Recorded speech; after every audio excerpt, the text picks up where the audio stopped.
Hindi ko naman sinasadyang mangyari to. Sinungaling! Wala akong pakialam kung naniniwala ka. Naniwala si Sisu. Pero hindi mo siya pinagkatiwalaan. Kaya tayo nandito ngayon. Gawin mo ang gusto mo. Pero may kasalanan ka rin sa pagkamatay ni Sisu tulad ko.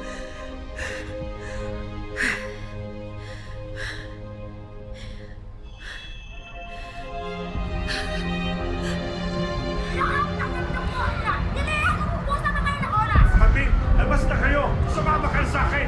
Umatras kayo!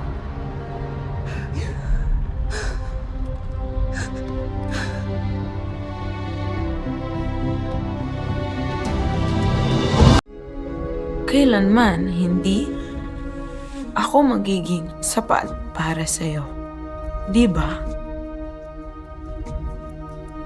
Kahit anong gawin kong pagsisikap,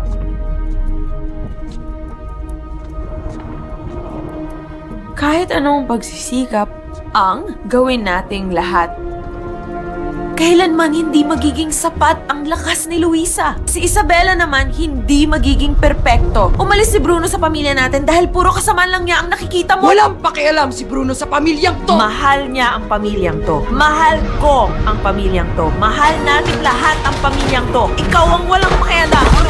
Ikaw ang sumisira sa tahanan natin. Nawawala ang himala ng dahil sa'yo.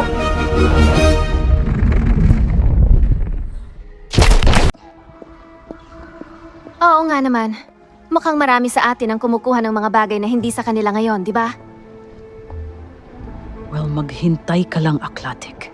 Baka mahirap para sa'yong intindihin na ang isang tulad niya ay pipili ng isang tulad ko. Pero nangyari na, at totoo ito. At kahit iwagayway mo pa yung nakakatawang wand mo hanggat gusto mo, hindi mo na yan mababago. Hindi siya kailanman naging sa'yo. Hindi ka niya mahal. Kahit kailan hindi. Ako ang mahal niya. Naku naman.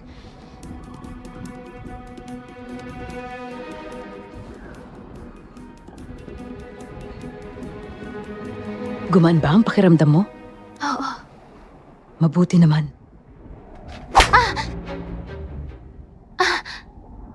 Ako rin.